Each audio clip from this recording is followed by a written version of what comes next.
Hello, and welcome to We Live for Saturday, your favorite college football podcast. I'm your co-host, Mike, and with me, as always, is your other co-host, John. John, how are you doing during this March blizzard? I'm good, man. I spent about 3 hours shoveling. It was that heavy, wet snow that we get this time of year. Ooh, that stuff weighs a ton, too. Yeah, it's man, like yeah. that. You got to get your knees into it. You can't just back that. You got to knee it. No, but I'm sure my back is going to feel it either way. So yeah. I tried to remind myself, but like when you're in the groove, like, and there's certain times like it doesn't matter how you lift it or you get an awkward scoop or whatever, it just happens. But yeah. But got a great workout, so there was that. That's good. I was gonna say that's a really good workout. 3 hours, man. That's some cardio. Yeah, dude. Yeah, I mean, I'm impressed. I don't think I could do 3 hours of cardio right now. I don't think I could do it. I mean, I wasn't going like full speed ahead. I had to take breaks, but I definitely was like consistently going out there and shoveling off everything, and all my driveway, walkway, both of my neighbors' sidewalks, everything like that. So it was. Oh, look at you being the super neighbor. Just getting a good rep in the neighborhood. Got man. I'm still new here, so got to put in my time. But awesome. Yeah. How about you, dude? I am out of town currently, so I missed the blizzard, but I'm good. I'm feeling good. Excited to talk football. You and I just saw some things that really annoyed us from other podcasters, so that always makes me a little more pumped to do our own podcast and talk about other people and what we think about what they think. Yeah, no, totally, man. So I'm ready to rock. I'm excited. It's a Wednesday. The Gophers, I've got the Gopher gear on today because tonight in basketball we play Wisconsin, which probably won't go well because Wisconsin's really good at basketball, but we'll see.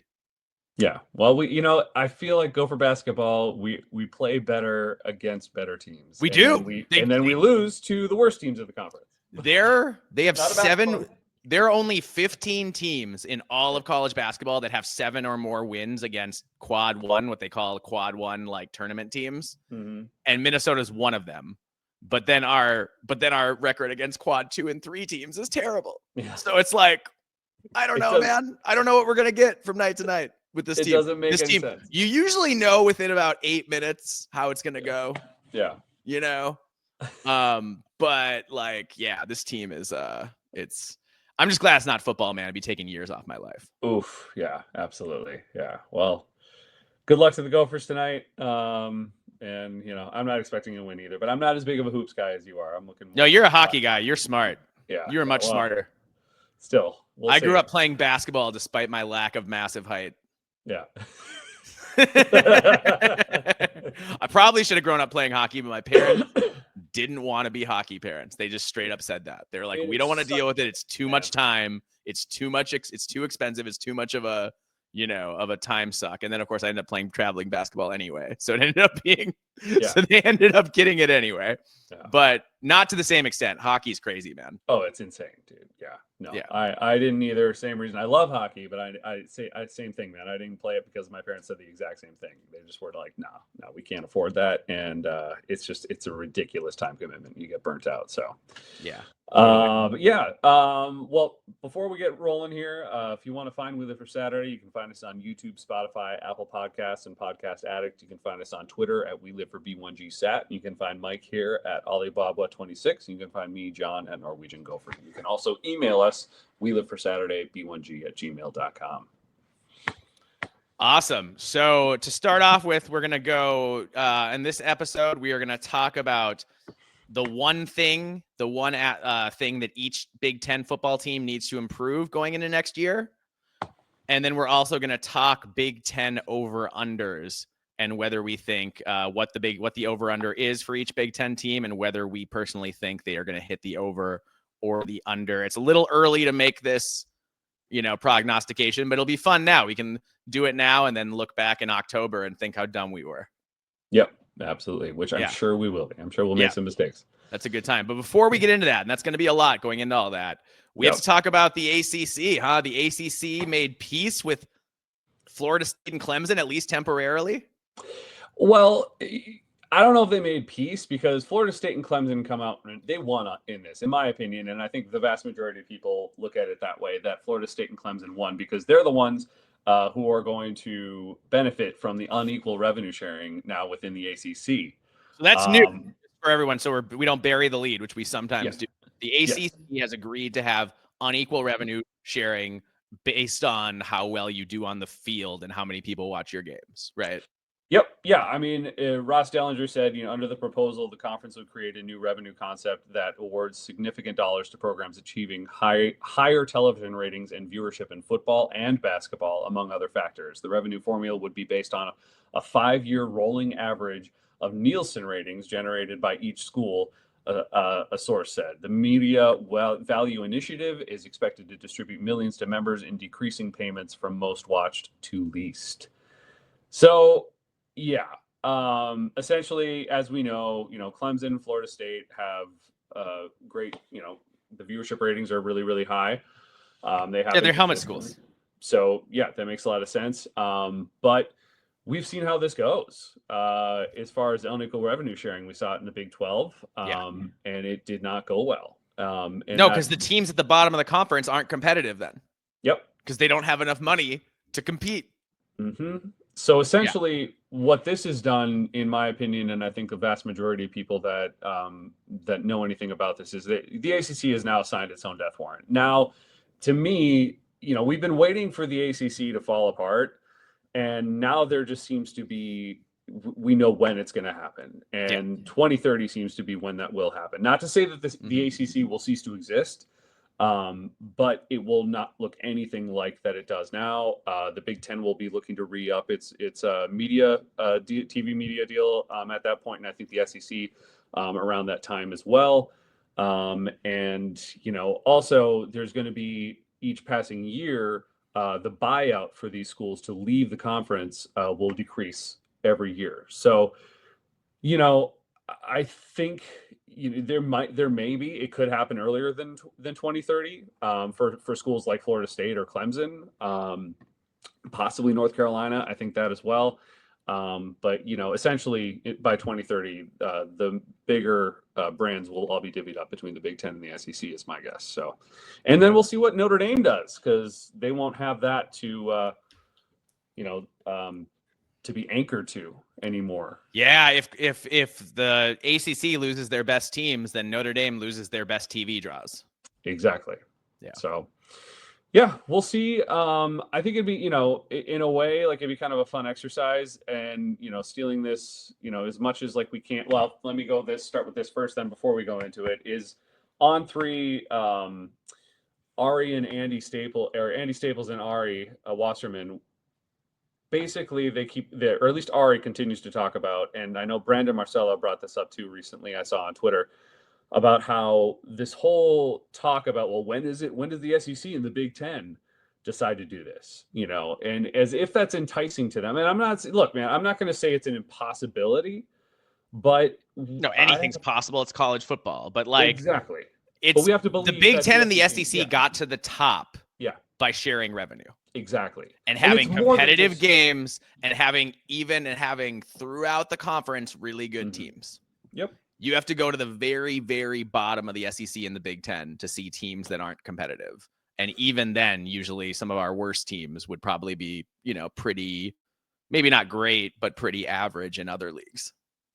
Well, and it's more than sports and athletics and, and football. I mean, it's the Big Ten and the SEC rely on each other for a lot of things. And there's, as much as you might think, that it would just be so easy to walk away from these other institutions, like for example, in the Big Ten, like some of the less, performing, the programs that perform, the worst, I guess. Like if you look at Purdue or you look at Northwestern, traditionally, I should say, not all the time, that it would be easy for Ohio State and Michigan to just walk away from that. It's just not. It's not that simple. No. And same thing goes with the SEC. So I'm tired of hearing that.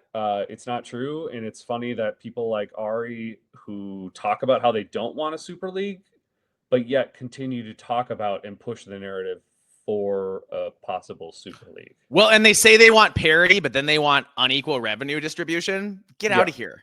Get out of here. That's going to destroy parity, because then teams don't have that is the strength of the SEC and the Big Ten is Mm-hmm. how good they are throughout.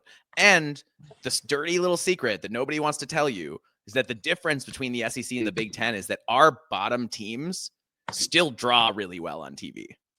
Not according to Ari. Other than Northwestern, who's, a very small fan base for, because it's a private school and whatever. But all these other big state universities have huge alumni bases and they watch games. So the ACC teams, they'll have like a couple 100,000 people sometimes watching a game. Even the bad Big Ten games are in the millions. Yeah. Viewers. You know what I mean? So it's not the same either in that the floor is so much higher for engagement and for among the fan bases with the SEC and the Big Ten as opposed to the ACC, which has a bunch of schools that are private and kind of small and have the Northwestern problem. Schools like Wake and Boston College and whatever. Yeah, Syracuse. According to Ari Wasserman, not a lot of people tune into the lower tier programs in the Big Ten. So okay, but that's just wrong. Did he cite stats? Did he look at the actual figures? Because I've looked at them and no, he didn't. Of course not. And all the Big Ten teams and we all even have marquee games because we all have our rivalry games that all do really well every year. So even the bottom teams in the Big Ten still are going to have, even Purdue is going to have a bunch of people come out and watch the old Oaken Bucket. Yeah, 100%.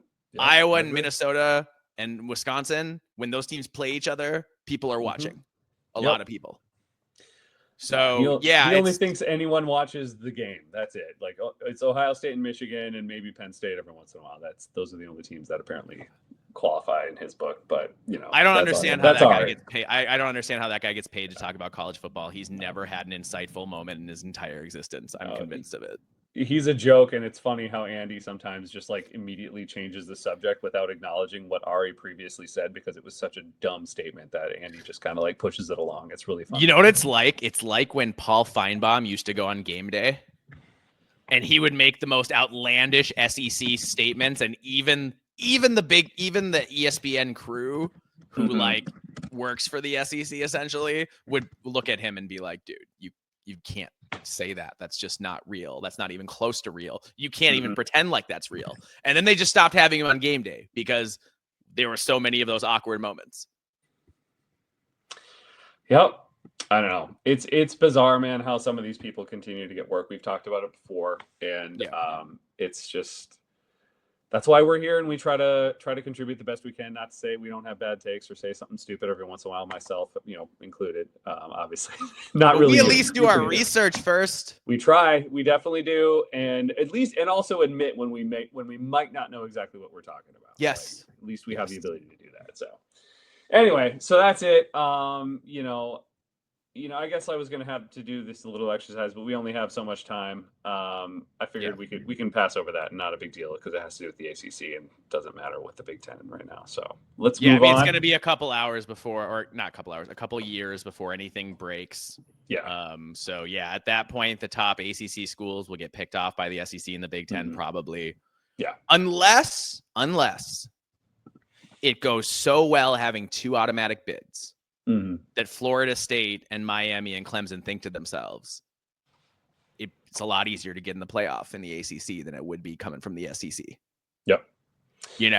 So I think having the two automatic bids for the ACC and the Big 12 gives them a chance to the Big 12 doesn't have anyone who's in danger of leaving because no one's big enough.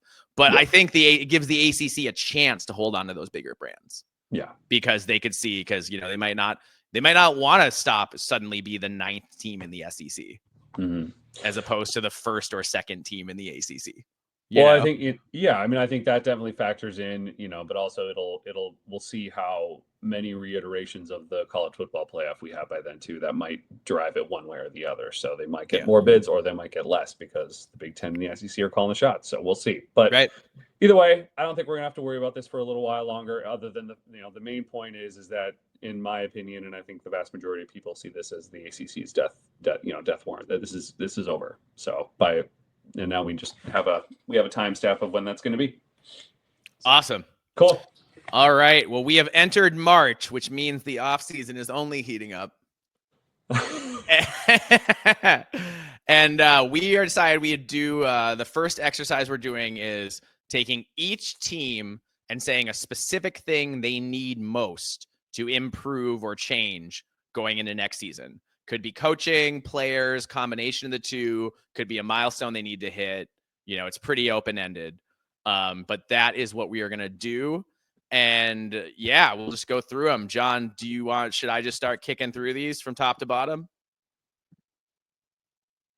Yeah, that sounds good. All right, cool. Well, let's start with, Yep. I feel bad because we gave them kind of a hard time in our last episode. So let's start with Purdue. That's what I would do. Yeah. So for me, it's all about consistency at Purdue. And I'm not just talking about on the field, where they will be learning new systems on both sides of the ball under new head coach Barry Odom. I want to see consistency in the roster makeup. Purdue has gotten rated in the transfer portal 2 years in a row, and they need to find a way to keep their best players. You can't lose half a dozen of your best players every year and expect to compete and win a lot of games. So what I want to see more than anything on the field in year one is I want to see Barry Odom get a little more NIL money for Purdue so that they can keep their actual players from year to year. And not just, maybe I shouldn't be saying that because Minnesota took one of Purdue's players that they had last year. A lot of people did. Oregon took some. Minnesota took some. A lot of people rated Purdue and took some of their players. I think Indiana might have taken a player or two. It's, so it's a real problem and it's just unacceptable. So I want to see Barry Odom work on NIL and find a way to limit that year-to-year roster turnover. Look, Purdue finished last in the Big Ten and 127th nationally in total defense. And on offense, and on defense, they finished last in the Big Ten and 123rd nationally. And this is out of 133 teams. So that's really bad. Yeah. And the only way those numbers improve is if Barry Odom finds a way to infuse the program with talent through the portal and then hold on to their best players over the offseason. So yeah, Barry Odom has to coach. And by all accounts, he's a very good coach. Can he motivate the fan base and get some NIL money to be competitive? That is my question for Purdue going into this year.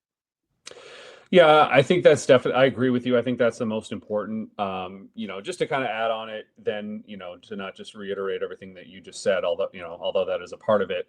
For me, the main point for what I had, I guess, was I want to get back to the passing game, man. I want to see the air raid. I want to see what this program does, what it does well. And that is what Jeff Brom made it into. And that is a passing offense, that is a passing team who goes through the air. They find receivers, they find good quarterbacks.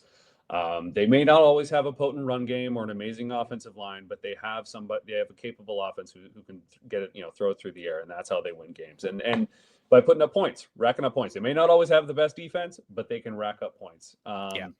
So that's what I want to see. I hope Odom, unlike Ryan Walters, can embrace that. Because we've seen that obviously at other programs in the Big Ten when you move away from what your identity has been for so long, it doesn't go great.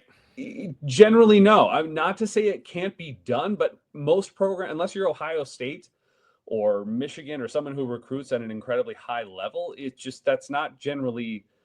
It's not a successful business plan. Michigan failed when they tried to go to the spread. Yes, true. Even Michigan failed badly at trying to change their identity, and then they went back to their power identity, and that's how they won a national title. Yes. So I want to see Purdue get back to that. I know it might take a little while. I'm not expecting a lot, obviously, this year under the first year in a new system, but I hope Barry Odom embraces that because I think it's what's been successful at Purdue for a long time. So that's what I want. That's what I think.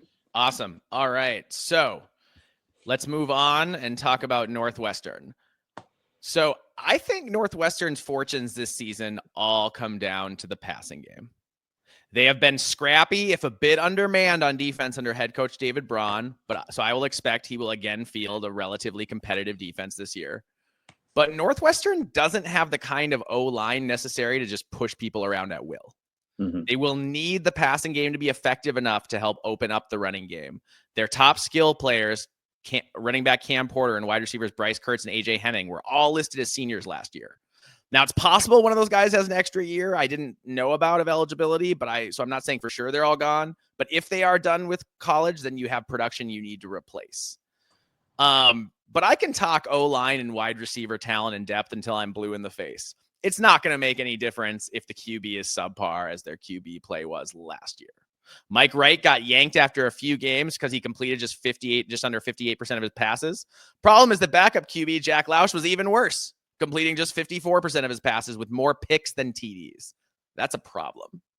In his defense, he was often running for his life as teams knew the Cats couldn't run the ball effectively. So Lausch was put in a bad spot, but he still underachieved in that spot.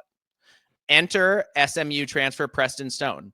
He had a pretty good 2023, throwing for over 3,000 yards, a decent, if not great, 60% completion rate, 28 TDs, just 6 picks. That's a QB you can win with. The problem is that Stone sucked last year for SMU and got benched early in the year for Kevin Jennings. Jennings was fine, but he wasn't amazing. So Stone really played himself onto the bench. Mm-hmm. Northwestern will need the 2023 version of Kevin Jennings to show up to have any chance to improve this fall, I think.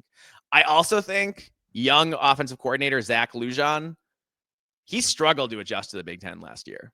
Some of the stuff he was running works at the FCS level, but it only works if you have a big talent advantage, which Lujan had that at South Dakota State. At Northwestern, he has either the worst or the second worst talent in the conference. So he's got to prove he can scheme up ways to score points, even when Northwestern is physically outmanned, as they often are. So I'm saying new QB Preston Stone and offensive coordinator Zach Lujan need to improve together for the Wildcats to be better in 2025. What do you think? For me, I need to see this team just create an offensive identity in general. They don't know who they are. They haven't known who they are in a while. And, I know they've always had, I think mobile quarterbacks have kind of been a thing for a while off and on, especially, when they were under Fitz. Early under Fitz, but he got away from that later in his tenure, which I don't know why he did after having Dan Persa. I don't know why he didn't try to recruit another Dan Persa, but he didn't. I was just going to say Dan Persa, like if that was the identity that I felt worked, and it did incredibly well at Northwestern. And a horizontal passing game, make plays in space, grind down the field, ball control, but with passing offense ball control, as opposed to a running offense ball control. That worked for Northwestern. And Fitzgerald, for whatever reason, had a hard-on to be like a 2 tight end FU Big Ten football team, and he never recruited well enough to do that. Yeah. Well, I would like to, that's kind of what I want to see. I mean, obviously that, you're not going to find a Dan Persa every day. He was next level. He was special. He was very special. And let's not, forget how well he can move with his legs too. That's what always scared me. But yeah, so I need to see an offensive identity. We haven't seen that. I can see something defensively. That's been pretty consistent. I see where they're going with it. But Braun needs to find out and figure out what they want to be on this offense, because it's just right now I have no idea. I don't know, and I don't know if he does. So yeah, it's a really good point, and I think they do. You need to find an identity and lean into it. Yep, for sure. All right, moving on to College Park and the Maryland Terrapins. This is easy. This one was easy for me, John. The O-line was beyond terrible last year. Poor Billy Edwards was almost constantly running for his life. Now, Maryland lost their starting QB and running back in the portal, so I almost went with that. But it's not going to matter who plays QB and running back if the line can't block for them. So Mike Loxley will probably figure things out at QB and wide receiver, as he usually does. But again, the O-line needs to improve for Maryland to be more competitive in the Big Ten. The only conference game they won all last season was against USC, another team that struggled in the trenches last year. Sorry, I lost you for a second. Oh, that's okay. I was saying just that Maryland needs to improve on the offensive line, and that the only game they even managed to win in conference was against USC, which was another team that was bad on the line of scrimmage. Well, then we agree, because I had offensive line pass protection. We've seen this We saw this last year. We saw this the entire time. Talia Tagovailoa was there. Loxley just had the benefit of having a quarterback that could also move with his legs, but that's not sustainable. So we're gonna have to see. Loxley's gonna have to figure out what he's gonna do in that entire position, because he hasn't yet, in my opinion. I know he's had some good seasons, but that's because he had amazing talent at his skill positions that was able to balance it out a little bit. But yeah, I agree. I'm with you. That was my point as well. Awesome. All right, moving on to UCLA and the Bruins. So UCLA was a fairly scrappy team defensively last year. I do think they're building in the right direction on the defensive side of the ball. What worries me is the passing game. Ethan Garbers was a solid QB the past couple of years, but he didn't have anybody to consistently throw to. They had some talent at wide receiver, J. Michael Sturdivant, Logan Loya, etc., but they didn't have anybody who got the job done on a week in, week out, consistent basis. So I'm saying the passing game needs to improve. The new QB is Appalachian State transfer Joey Aguilar. Last year, he threw for over 3,000 yards. The year before, he threw for over 3,700 yards. The dude was named Sunbelt Newcomer of the Year in 2023. So I think UCLA needs Aguilar to step up and gel with their new look receiving core. And if he does that, UCLA could be more dangerous this fall than they were last fall. Remember, they were competitive. UCLA, they weren't an easy out. They fought hard. Yep. I thought they played hard for, oh my God. It was pretty much every game other than Indiana. I was going to say for their head coach, Deshaun Foster. Oh my goodness. Yes. For some reason I was thinking DeMarcus. Yeah. But no, Deshaun Foster. Yes. Yep. Yeah, for me, it's Tino Sinceri. Okay. I think, they're the co-offensive coordinator that's coming in and QB coach. Yes, Joey Aguilar he has some good stats. I think he could be really good, but I want to see if Tino Sinceri can do with Joey Aguilar with what he did with Curtis Rourke. Yeah. And if he can, then UCLA is going to be dangerous. Yeah. So that's scary. So if he can do that, and if that's really, obviously Curtis Rourke was a really good quarterback, a lot of talent, but if he can guide Joey Aguilar to become even half the quarterback that Curtis Rourke was, UCLA is going to win a lot more games this year. Yeah, no, I think you're exactly right. It's going to be really interesting because I don't see them being a really great running team. I just don't think that's in the cards. Agreed. And so it's going to be about passing the ball well enough to open up the run, to make teams play two high safeties, to get that light box and be able to run the ball a little bit. All right, let's talk about one of your favorite teams, the Rutgers Scarlet Knights. I was tempted to go with defense as they underachieved last year relative to expectations. That said, a lot of that comes down to injury luck, I think. Mohamed Toure will be back after missing this past season with an ACL tear. That should help a ton. He's a special player. Their run defense particularly suffered in his absence, I think. He's kind of it kind of reminds me of Minnesota when we were missing Cody Lindenberg in 2023. Mm-hmm. When you've got a linebacker who's a dude, who's an absolute dude, and suddenly he's not there, it makes things hard on the run defense, especially. Yeah. So, go on. No, I was just going to say I agree. I was going to finish, but you weren't finished with your thoughts, so go ahead. No, I said, that said, Rutgers has to replace all-world running back Kyle Monangai. They probably won't have another Monangai this year, but do they have any running backs who scare you? In this Greg Schiano system, he pretty much needs an elite running back to make the offense go. They need Antoine Raymond to show up and play the way he did against Kansas State in the bowl game. If Rutgers is going to surprise people this fall, they need an elite running back. Raymond could potentially be that guy. Normally, I would say, they could throw the ball more, but I don't think they can with Ethan. No, I don't think so either. I don't think they want to, not if they're going to win more games. I don't think they want to have him. I think they found the sweet spot for how much he needs to throw the ball. Yeah. And it needs to be a run-heavy system still. So, man, I think a lot of it comes down to Raymond and how good, is he good or is he great? I'm not as worried about Raymond. I don't know if he's going to be Kyle Manung guy, but like I just don't. I think he's going to be, from what I've seen, he's going to be pretty solid. As long as he's got some solid run blocking for him. Like for me, my main concern, uh, what are we doing with Rob Smith as a coach, who was an analyst previously for Penn State last year, but I just don't trust Rob Smith. I don't that's know a what really Shiano good was call. thinking in that. So that to me, we're gonna see, but that scares me, and so we're gonna have to see if that defense can maintain, or if it takes a nosedive. That's what I'm gonna be looking at. Yeah, I think you hit the nail on the head. I think you had a better one. I'll be honest, I temporarily forgot they hired Rob Smith as defensive coordinator. Yeah. I memory hold it. And mostly because I can't believe that anyone at the power conference level would hire Rob Smith to coordinate their defense. Yeah. Here's the only thing I'll say about that. If he starts out and is terrible, Greg Schiano could probably take over the play calling. Mm-hmm.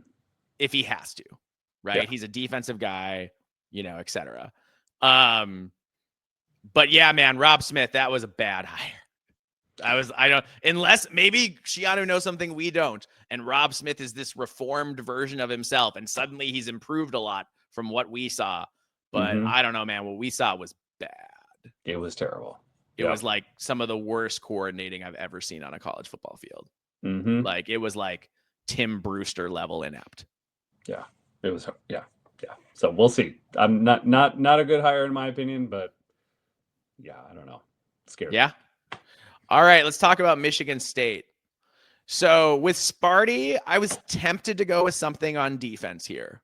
However, I have faith in DC Joe Rossi to put together a better unit this fall than he had last year. Mm-hmm. So with that decision made, this one's easy for me. QB Aiden Childs has a huge arm and all the physical tools you want in a QB, but he was crazy inconsistent last year. He completed under 60% of his passes. That needs to improve significantly. He also threw too many picks last year with 11 interceptions to just 13 TDs. That ratio has to improve a lot. Mm-hmm. He also got sacked 30 times, which is way too many. And yeah, you can blame his offensive line for a decent amount of that, but like you take 30 sacks, you're holding the ball too long. Mm-hmm. You just are, Yeah. So that requires, improvement both from Childs and the O-line. Childs also seemed to fade down the stretch a bit as Sparty lost 4 of their last 5 games. And the win was a 1 TD victory over hapless Purdue. So there's plenty of room to improve. Look for his connection with Nick Marsh to get better. Marsh had a great freshman campaign with 650 yards and 3 TDs. But I think for Sparty to get where they want to go this year, I think Marsh needs to have 1,000-yard season as a receiver. And for him to do that, Aiden Childs has to be more accurate and be better at getting him the ball when he can do something with it. Yeah, I had Aiden Childs as well. I have faith that he can get there. Yeah. He's got the raw talent. Like when he's on and he's making plays, he's scary, but he's just so inconsistent. So that bomb he threw against Maryland at the beginning of the year was like, he threw it like 50 or 60 yards on a frozen rope. Yeah. Well, and you were like, whoa. And I can't remember who they were playing, but it was like he escaped 3 tackles, possibly getting sacked 3 times, and still threw a freaking bullet just down the middle of the field and got, I think, 15 yards or something, 15 to 20 yards or something like that. And it was magic. And I'm like, this guy, he can do it. He can be that guy. But yeah, consistency is the name of the game with him. So we'll see. All right. So Wisconsin, this one kind of jumped out at me.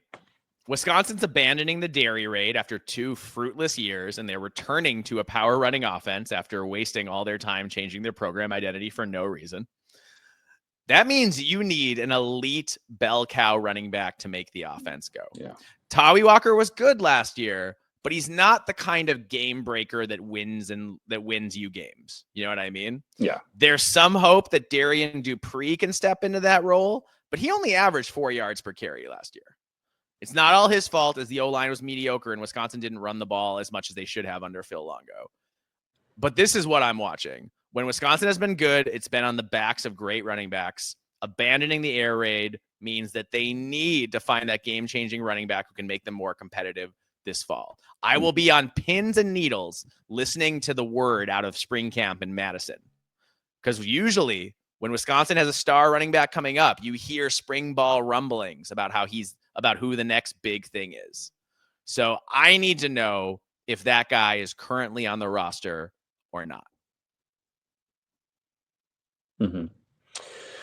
Yeah, I think that's a good point. For me, it's Luke Fickell. Okay. I think I like that. Yeah.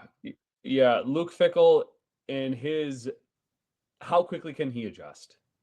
How quickly can he adjust and evaluate the right talent to come in and reestablish that power running game and get away from that Phil Longo offense? And not only offense, but how can he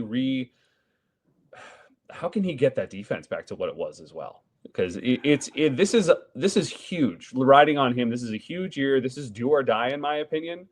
I understand he has a massive buyout, but like I just don't think that Wisconsin will tolerate another 5-7 year, or like a below 500 year, and even a 6-6. I think he might save his job, but even that, it could be tenuous at best. So we'll see how that goes. But yeah, I think everything rides on Luke Fickell, man. And if he can show that he can hire the right guys and evaluate the right talent to come in and or rise up through the ranks or transfer in that are going to help him, because right now I don't know who that will be. Like you said, other than the people that you talked about, those are the possibilities to maybe help elevate the program again. Yeah. Awesome. Let's talk about Minnesota and our Gophers. Mm-hmm. So the Gophers have a new defensive coordinator and a new, much ballyhooed redshirt Frosh QB and Drake Lindsay. So you'd think I would pick one of those. However, defensive coordinator Danny Collins has been in Fleck's system since Fleck was at Western Michigan. If he doesn't know what to do by now, he's never going to know. Mm-hmm. You know what I mean? Like, yes, Danny Collins is his first time being a full-time, but he's called stuff in bowl games. He's been in on the game planning for years and years and years. Like, if he can't get it done now, he's just never going to be the guy to get it done. Yeah. So I actually have faith in Danny Collins that he'll do a good job. I also have faith in Drake Lindsay because I've seen him and I just think he's special. And I'll talk about that more when we talk about the Gophers, when we get to the over-unders. And I also, this might sound weird, but I actually think the new look receiving core with Javon Tracy, Logan Loya, Lemeki Brockington, like, could be really good. Mm-hmm. I'm not saying it's going to be the best in the Big Ten or anything, but I do think that Tracy is a legit number one wide receiver from what he did in the MAC and all that stuff. And they've got some good guys coming back, both at wide receiver and at tight end who can catch the ball. And they've got a couple freaks in the wide receiver room who are like athletically crazy. And if one of those guys puts it together, I'm talking about Malachi Coleman, I'm talking about Tyler Williams. If one of those guys puts it together, look out, world. Yep. Then Minnesota's receiving core will go from being like solid to like really good.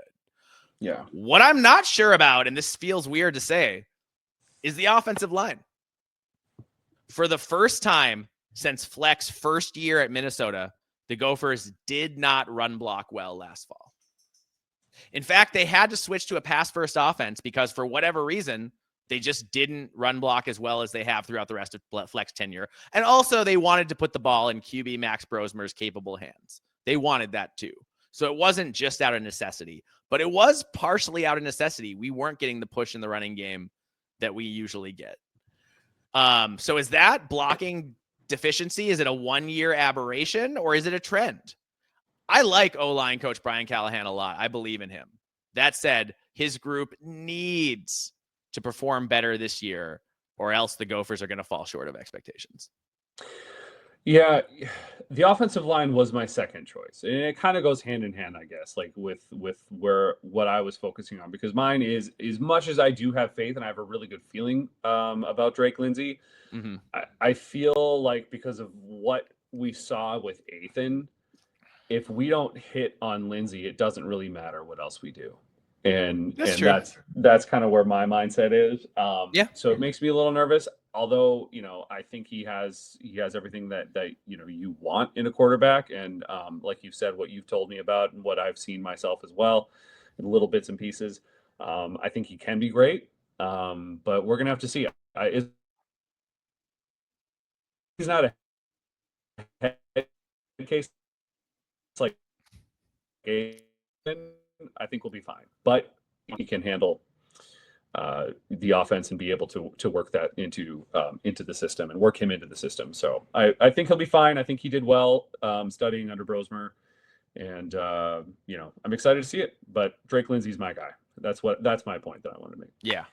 Yeah, I kind of think it's funny. I kind of think that if the offensive line isn't better at run blocking, it's not going to matter how ready Drake is, because we're going to be one-dimensional and easy to game plan against, Fair enough. So, but I see what you're saying too. We'll talk about Drake Lindsey more when we get to the Minnesota over-under, but I'm going to wax poetic a little bit when we get there. Sure. Fair enough. All right, let's talk about the Washington Huskies. So I like what Washington has coming back on offense with dynamic rising sophomore Damon Williams at QB. He played extremely well in limited time, to the point he overtook starter Will Rogers towards the end of the year. His agility and playmaking ability gives the offense another dimension. And with Jonah Coleman back for his senior year at running back, Washington should have an extremely dangerous running attack. Oh man, Damon Williams and Jonah Coleman, you don't know who's going to keep the ball. That could do some damage. That said, I'm picking the defense as the unit we need to see improve. Nepo baby defensive coordinator Steve Belichick is off to coach for his daddy at North Carolina.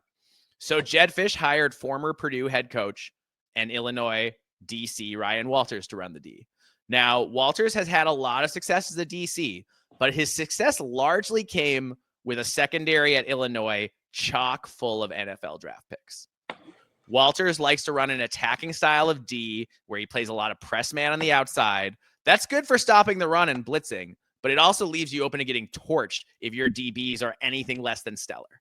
Mm-hmm. I don't believe that Washington currently, I'm not saying they can't get them, but I don't think they currently have the players on the roster to run that kind of in-your-face press man defense. So it's up to Ryan Walters to do something we've never really seen him do. Can he adjust his scheme to fit his personnel? We've seen when he's had the personnel, he's been really successful, but when he hasn't, he's been really unsuccessful. Because at Purdue, he tried to run that press man defense without the personnel to do it, and it was a total disaster. Purdue had one of the worst defenses in America, by far the worst in the Big Ten. Mm-hmm. So can Ryan Walters adjust to life at Washington? That's my big question for the Huskies going into the year. Yeah, I had the same and the same questions. It's just after seeing the spectacular failure at Purdue that he had, I think it's only natural to question what he's going to be able to do at Washington. I think he'll have better talent to put in place than he had at Purdue. Yeah. So I think he's in a better position, and plus he's only a defensive coordinator. So I think that'll also ease up a lot of pressure for him. But I agree. It could be an adjustment period. I don't expect it to look as bad as it did at Purdue, but he's going to have to be malleable for sure. Yeah. At least this first year. Yeah. No, I think you're exactly right. Until they can get guys in the portal and get some guys out of high school that fit what he wants to do. Yeah. All right. Let's talk about a team called Nebraska. I thought about putting Dylan Raiola here and talking about whether he can take a step forward in year 2 as a starter. I thought about putting Nebraska's wide receivers and running backs here, as up till now they have largely underachieved under Matt Rule. But I didn't, and I'll tell you why. It's because the strength of Nebraska's squad the last 2 years under Rule has been their defense, particularly their defensive line. They lose multiple starters from that D-line, including all-world, game-wrecking defensive tackle Nash Hutmacher. I don't think Nebraska's offense is ready to compete in a bunch of shootouts this fall, although I do think Raiola will be better in year 2. Mm-hmm. That said, if Nebraska regresses on D, it'll be all but impossible for them to improve their number in the win column.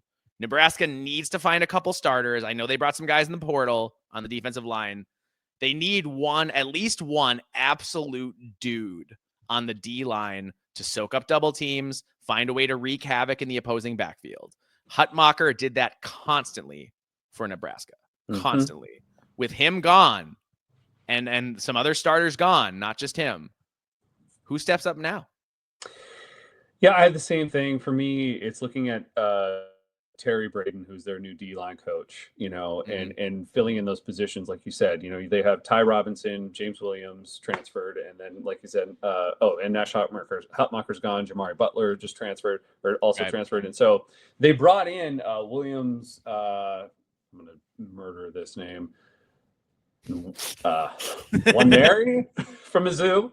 Jalen George from East Tennessee State, and Gabe Moore from Mississippi. But is anyone going to be that anchor like Nash Hutmacher was? That's going to be so, and that's really hard to replace in general. Like I as long as he's a special player. He's a special player. Yeah. So you got to see Terry Braden or Braden, if how well he can coach these guys up and get them to gel, and. Because I agree, I think without their defensive line being solid again, it's going to be a long season again for Nebraska. Yeah, no, that's absolutely. If they're going to take a step forward and do what people expect them to do this year, the D line. I'm not saying it has to be as good as it's been, but it has to be good. But it has to be good. Agreed. And that'll take new guys stepping up. All right, Iowa. This is the easiest one on the list, I think, John. Yeah. Iowa had a good, if not elite, D last year, and arguably the second best running back in the country in Caleb Johnson. They should have rolled behind Johnson's escapades, but they only managed to get to 8-5, and it's because they couldn't throw the ball. There was also some regression at cornerback in the absence of recent Super Bowl star and former Iowa cornerback Cooper DeJean. But the bottom line is they couldn't throw the ball again. For yet another year, Iowa's passing offense was beyond anemic last year. Enter former South Dakota State star QB Mark Gronowski. Gronowski tore up the FCS to the tune of 2 national titles. He was an extremely good FCS football player. Can he have a big impact on the Hawkeyes and elevate their moribund passing game?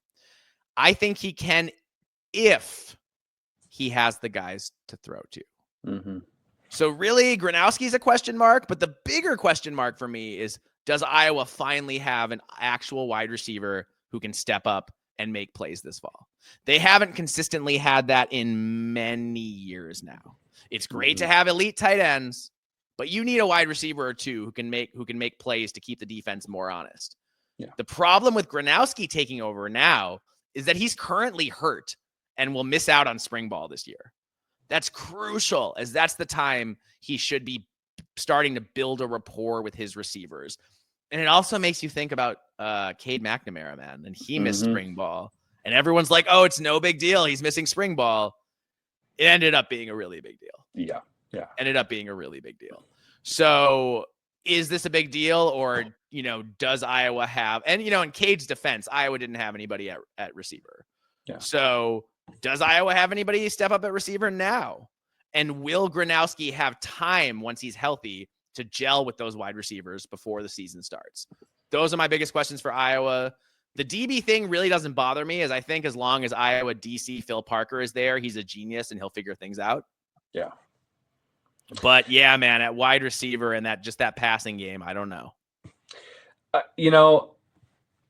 For me, is wide receiver Jacob Gill going to step up and be that game-changing wide receiver? And if not, is Jacob Gill being, the only proven wide receiver in that group enough?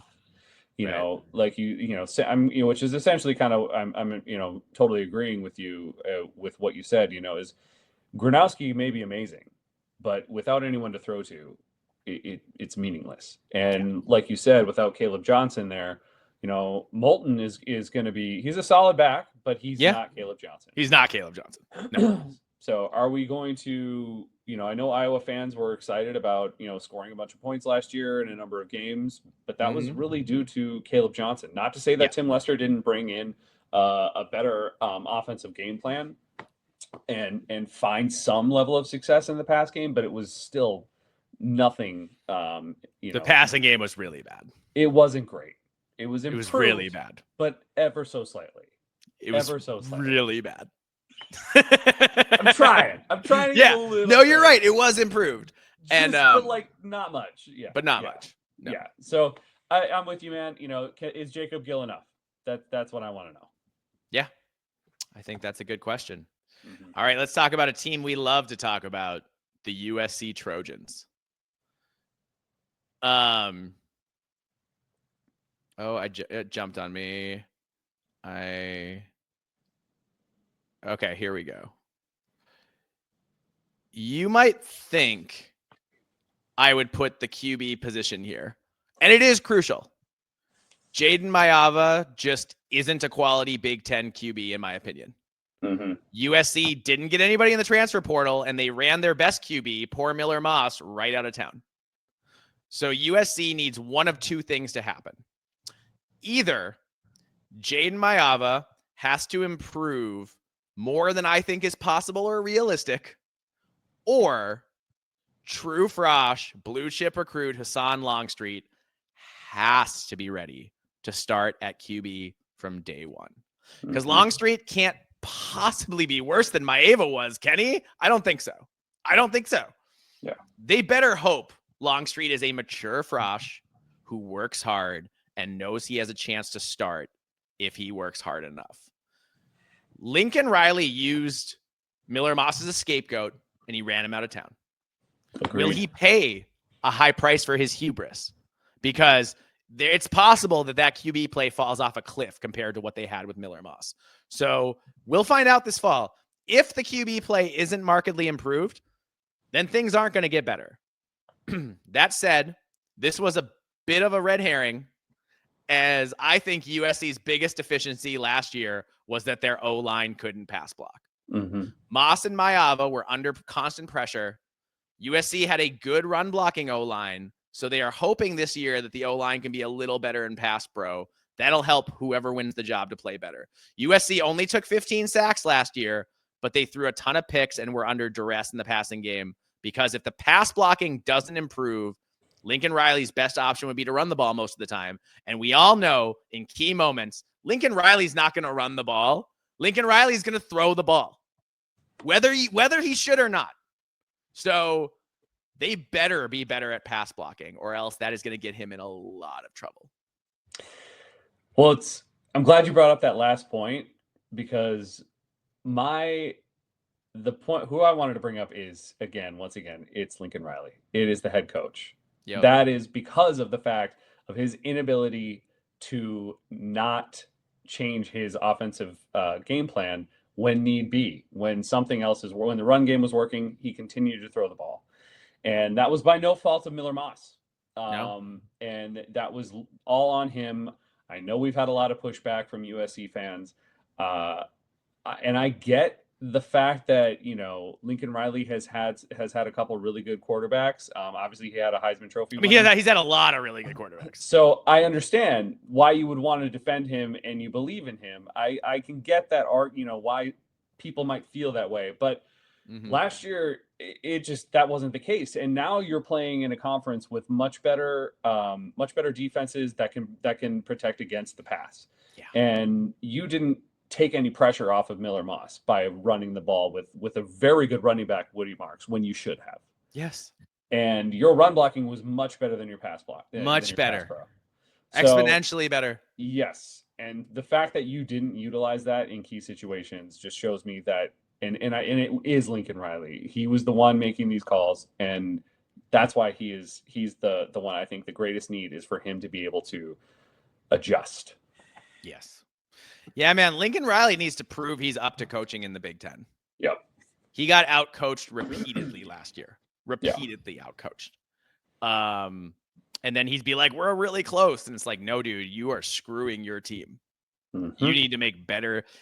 Lincoln Riley right now is where I had James Franklin like 5 years ago.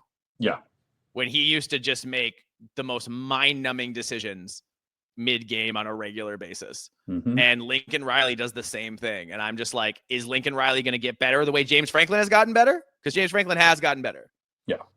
Or is this just who he is? Mm-hmm. And maybe he's not cut out to be a head coach. Maybe he's cut out to be an offensive coordinator. Maybe he's not a leader of, a true leader of men that way. I don't know. Mm-hmm. I don't know. Yeah. Yeah. When he was at Oklahoma, he had such a big talent advantage that his offense looks sparkling and awesome. Yeah. But he just, he's not going to have that in the Big Ten. He's just not. Yep.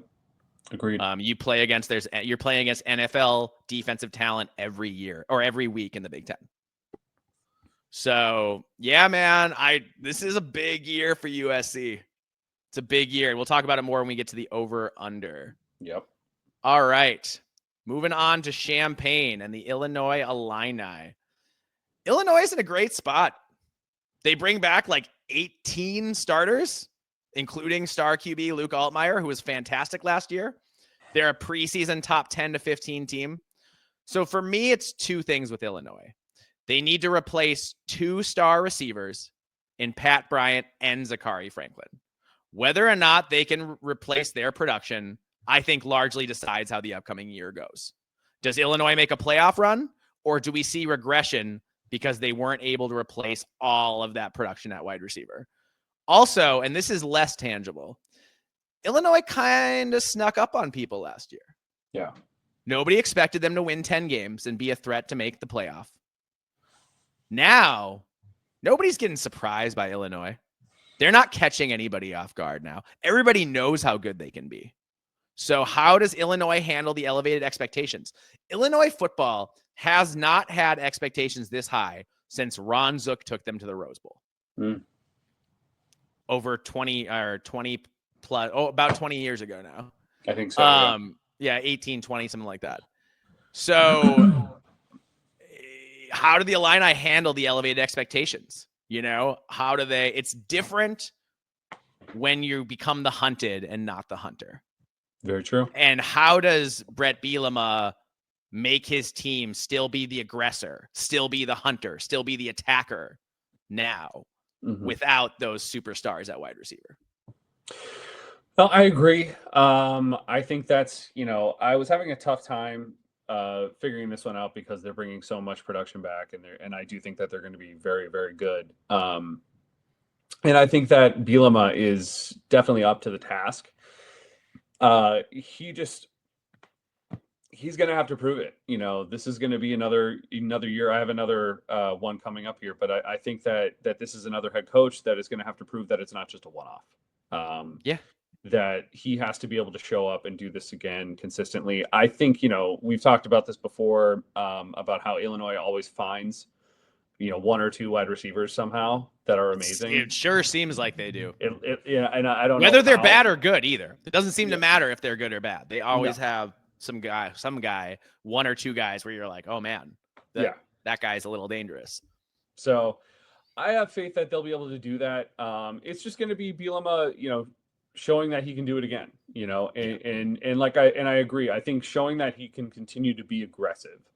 And if he can do that and stay on the attack and show up to those games the way he did last year.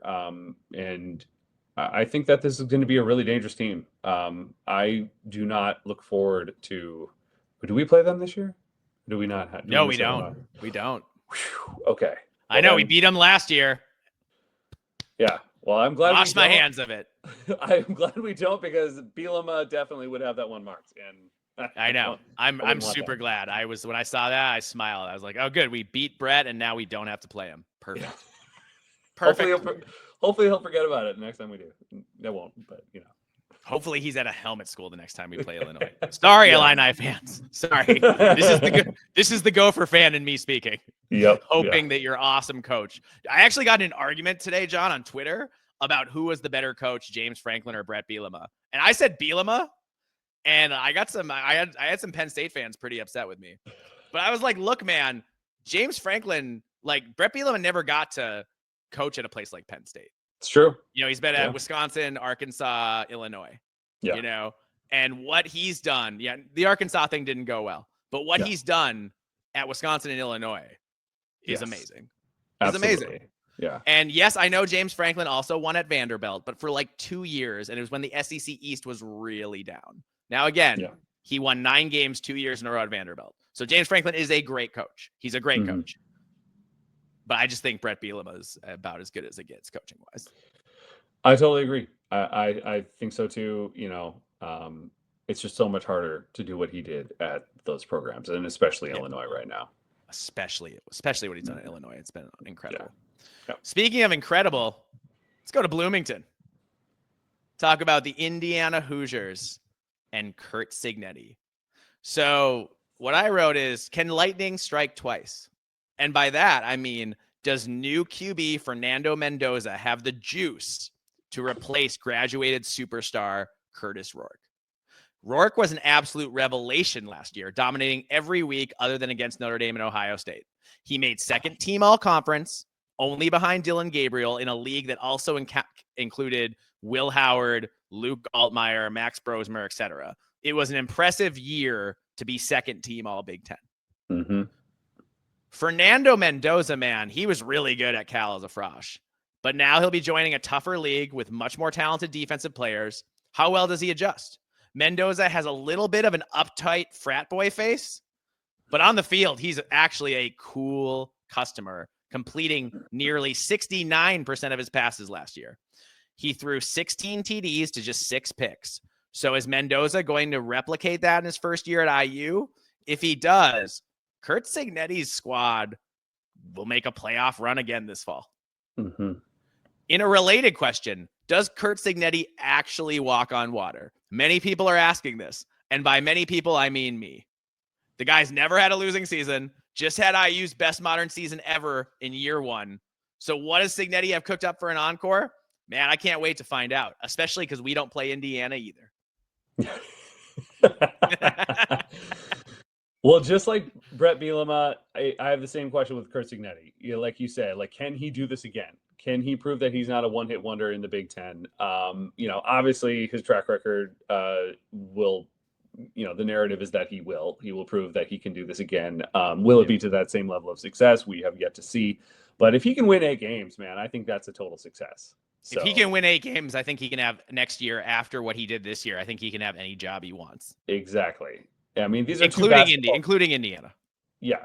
Illinois and Indiana are basketball schools, and what Brett Bielema and Curt Cignetti have did this last year is nearly impossible, and I think that's incredible. So, that's my question. Can Cignetti just do it again? To like an 8-win season. I'm not saying 11 wins, but if he can win 8 games, I think to me that'll be a proof that he can. Yeah, absolutely. All right, let's talk about the Michigan Wolverines. This is as easy as it gets. This is actually the easiest one on the list, along with Iowa. Michigan had a great D, great running backs, good O-line, and the worst QB and wide receiver play I can ever remember seeing in Ann Arbor.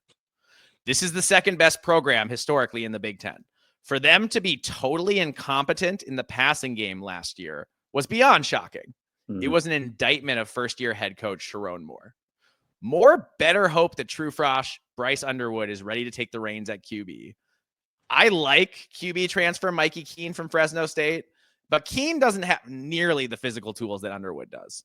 If Michigan's going to bounce back and make a playoff run, not just win 9 games or 10 games, but make a playoff run, they need more than Keene can give them, in my opinion.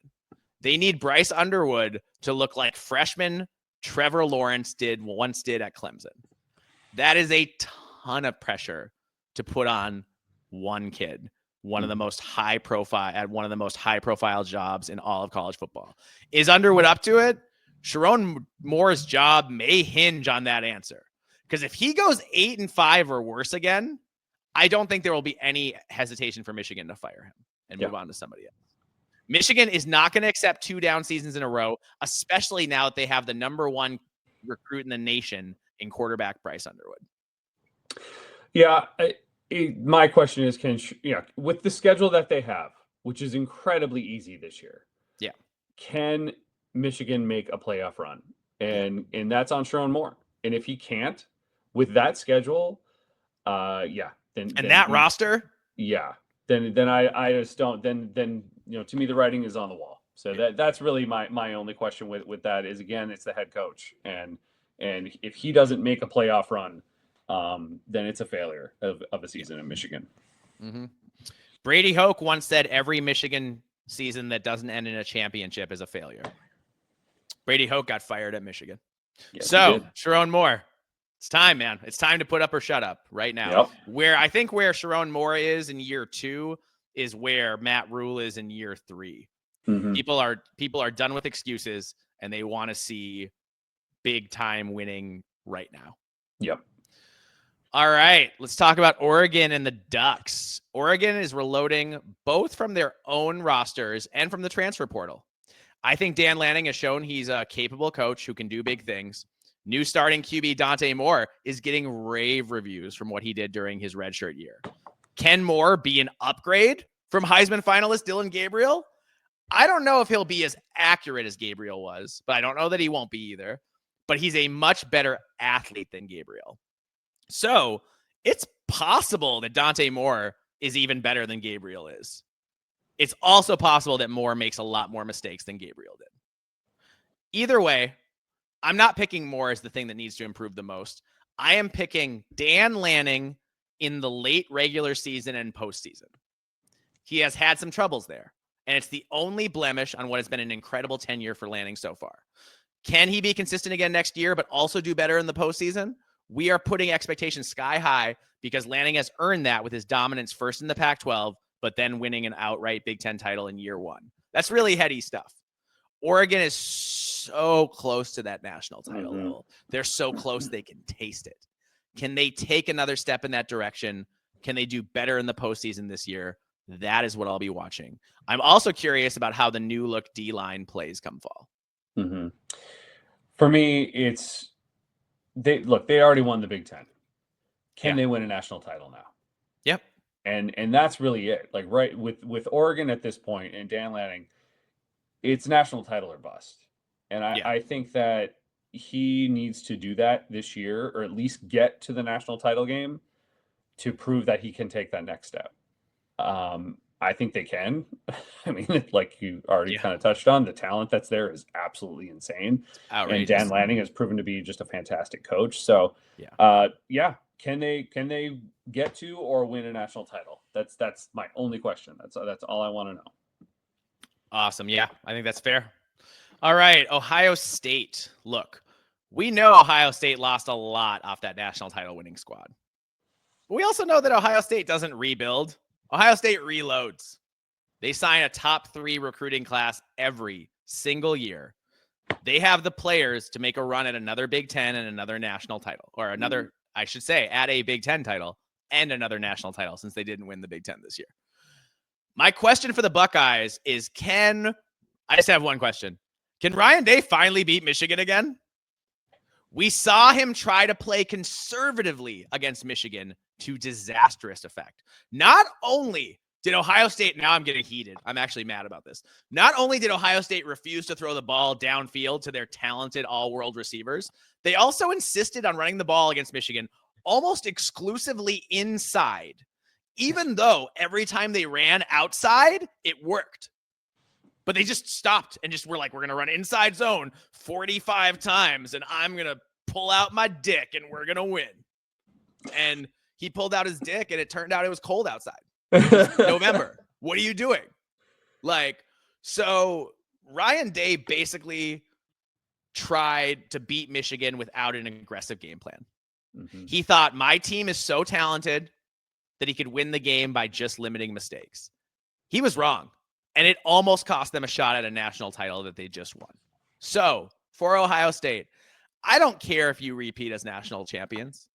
I don't even care if you win the Big Ten. You might do those things, but that's just not my focus this year. My question is, can you come up with a sufficiently aggressive game plan against Michigan? You have the best player on offense in wide receiver Jeremiah Smith. You have the best player on defense in safety Caleb Downs. Now, you got to take what you did to Oregon and Tennessee and Notre Dame and Texas, and you got to do that to your hated rival. So I'm judging Ohio State's season on whether or not they win the game. Even if they take a step back, finish 10-2 again, or 9-3 against this brutal schedule, what I want to know is, can you finally take back momentum from your rival? Yeah. Watch. Now that I question Ohio State, go watch them beat Texas and Michigan en route to another natty. Mm-hmm. It could totally happen. I'm not betting on it because I don't gamble, but also because I have some questions about both new coordinators. Yeah, same, man. Can they win the game? That like it's time to put up or shut up, Ryan Day, because this is getting it's bizarre in my opinion. It's at weird, this point. man. It's weird. Of course, obviously the goal at Ohio State is national title or bust. But I agree. I'm looking more towards this. If they can break that if Ryan Day can finally pull that off, because it's a necessity. I mean, the fan base, as much as I'm sure they are overjoyed with the national title, that's the only reason I think Ryan Day has a job. Oh yeah. If he had he not done that, I think he'd be gone. The vibes are not as good as you'd think they'd be coming off a national title. Yep. They're not.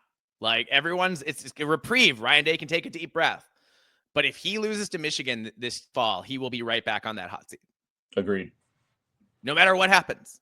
Mm-hmm. So he's gotta do it. So I'm really interested to see if he can do it. I'm, going to be really excited about that. I'm talking about with friend of the pod, Phil. I might go to the Texas Ohio State game to start next year. Oh, wow. Okay. Because that dude, number 1 versus number 2 to start the year. Dang, that'd be awesome. Yeah. So I'm thinking about doing that.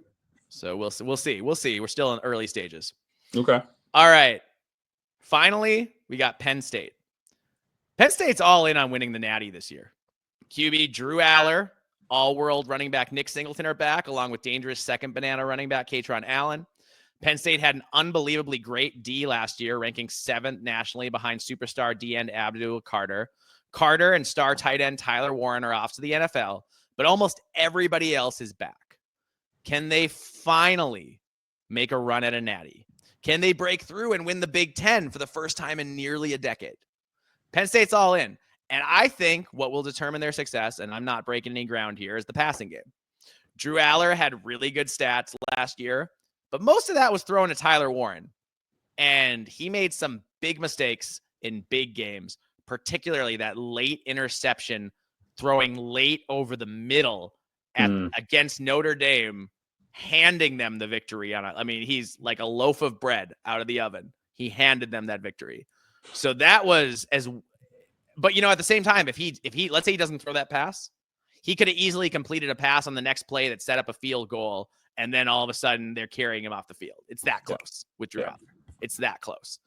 So yeah, can they improve the passing game? Their wide receiver play was abysmal last year, and with Tyler Warren off the NFL, they need multiple guys, like 2 to 3 guys, to step up at wide receiver and into that pass catching, and also somebody to step into that pass catching tight end role. Because if Penn State's passing game is improved, man, they will almost assuredly compete for a natty next year. Yeah. Mark that down. So a lot of it comes down to the wide receivers, and also can Drew Aller get more consistent? He was as good as he was, and he completed 68% of his passes, so he was very good. He was not consistent throwing the ball downfield at all. Yeah.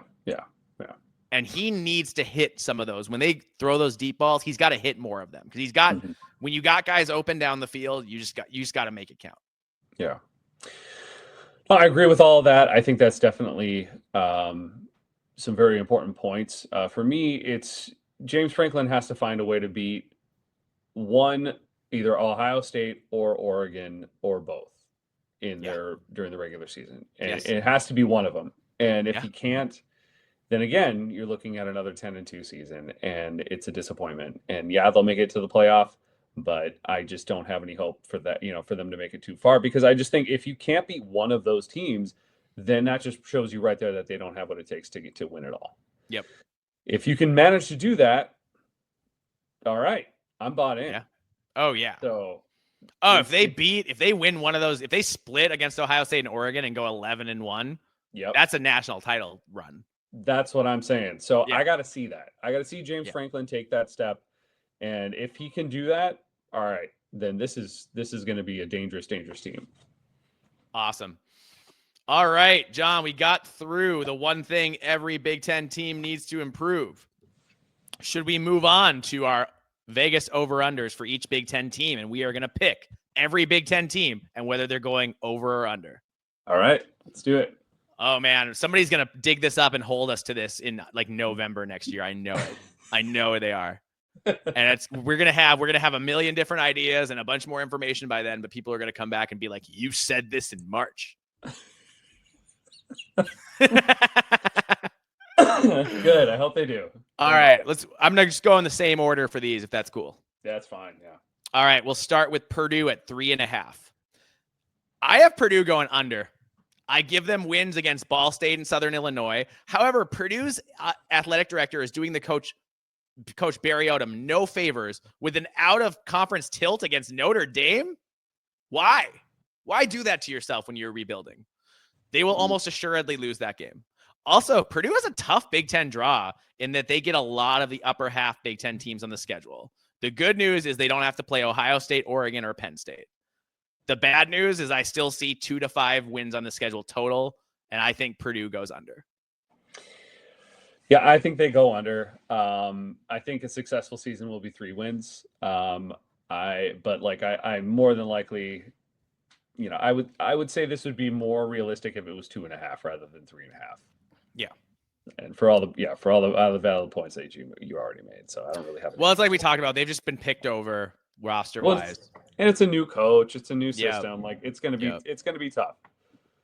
Unless he's got some of that Kurt Signetti juice. Maybe. He did bring some guys from UNLV with him. Yeah. Could be. So we'll see. But no, I'm picking them under. Yeah. All right. Next up, we have the Northwestern Wildcats, also 3.5.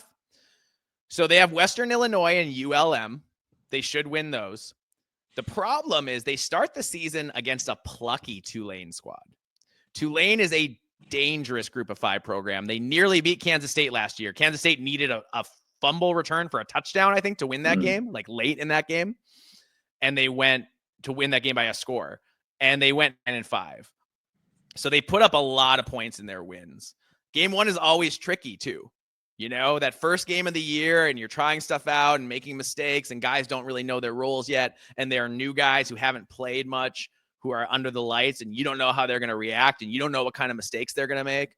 So I think that Tulane game is really dangerous. That said, they get Purdue and UCLA at home. If you can win at least one of those games, you can get to 4+ wins. I have Northwestern going over. Wow. Okay. I still believe in David Braun. And I think if they beat Tulane, Tulane, then they only have to win one conference game to get there. True. I want to pick the over. Mm-hmm. I'm just not. I just can't do it right now. I just don't think Preston Stone is the guy. Yeah, I'm just not sold on that. I hope I'm proven wrong, but I just don't see it. I think that it's going to be really, really tough. I think it's possible, obviously, but I'm just barely. I just feel like I gotta pick the under. I'm just not sold. Like I said, I think if Preston Stone can prove me wrong, then maybe that I'll think otherwise, and maybe we'll get there. Maybe after spring ball, and I see a little bit more, maybe I'll change my mind. But as of right now, I gotta say the under. Yeah, fair enough. All right, moving on to College Park in Maryland. Over under is 4.5 games, 4.5 wins. The good news is they have 3 out-of-conference wins scheduled. They should get off to a good start, breaking in a new-look team with a new QB and some new skill players. I count 3 toss-ups in league play in UCLA, Sparty, and Rutgers. So if Maryland wants to win any more than that, they will have to pull off some upsets. That said, I think Maryland goes under, man. Loxley's teams just about always get worse as the season progresses. I think at some point during the season, Loxley will be fired, and then the bottom is really going to fall out of the program. So I'm picking under. That said, Loxley has the number 2 edge rusher in the country committed to him in the 2026 class. So if Loxley can get to 5 or 6 wins, it might be enough to keep his job because he has such a good recruiting class coming in this year. I got to pick the under. I just don't think anyone in College Park is sold on Loxley anymore. I don't think they have what it takes. I don't think they have the recruits. Last year they went 1-8 in conference. Yeah. Which is horrible. Right. And I just don't think that they're going to do any better this year. And So I got to pick the under. I agree. I think Loxley might get fired mid-season. He'll go make someone, he'll go make another team a fantastic offensive coordinator and probably kill it and be amazing and maybe get another head coaching job somewhere else down the line. But I think his days are numbered, and I don't think it's gonna go well. I think after he gets fired, it'll just plummet. The team will plummet and not be able to rally back for the rest of the season. We really got to enjoy. This might be our last several months with Uncle Mike. I know. I don't want him to go anywhere. I know. I love Uncle Mike. He's so much fun. Yeah. Yeah. All right. Moving on to UCLA, the Bruins, also at 4.5 wins over under. John, you know what I do when I look through team schedules? I start to get angry with certain athletic directors. Who scheduled Utah to open the season? When you're struggling to get for bowl eligibility, why would you want to open the season against one of the most consistently good, solid, physical programs in college football? That seems like a mistake to me. So I've got them losing to Utah in the opener. They should beat UNLV, New Mexico, Northwestern, and Maryland. That's 4. After that, you need just one upset to get to 5. I say they get it. UCLA was competitive last year. I think that never say die attitude gets them to 5-ish wins again this fall. But again, if you had scheduled a cupcake instead of Utah, then I'd be talking about UCLA going to a bowl game, not winning 5 games again. Mm-hmm. So that AD, what are you even doing, man? What are you even doing? That's fair. I have them going over. Okay. I think that they can get to 6 wins. After what I saw last year with Deshaun Foster, he really made me feel confident that he has what it takes and he can get the most out of his players. Yeah, they play hard for him. Yeah, sure. And I think, having Eric Bieniemy was just obviously a mistake, like we talked about prior to the season last year. We said it was not a good hire. Yeah. I think who they, bringing in the co-offensive coordinator from Indiana, I think is just going to help immensely in bringing Joey Aguilar along, and I think they're going to be able to be pretty dangerous. And they were competitive last year, like we said. They were competitive in like every game last year. Yeah, other than Indiana, they were in it, and so I think that they're going to maintain that.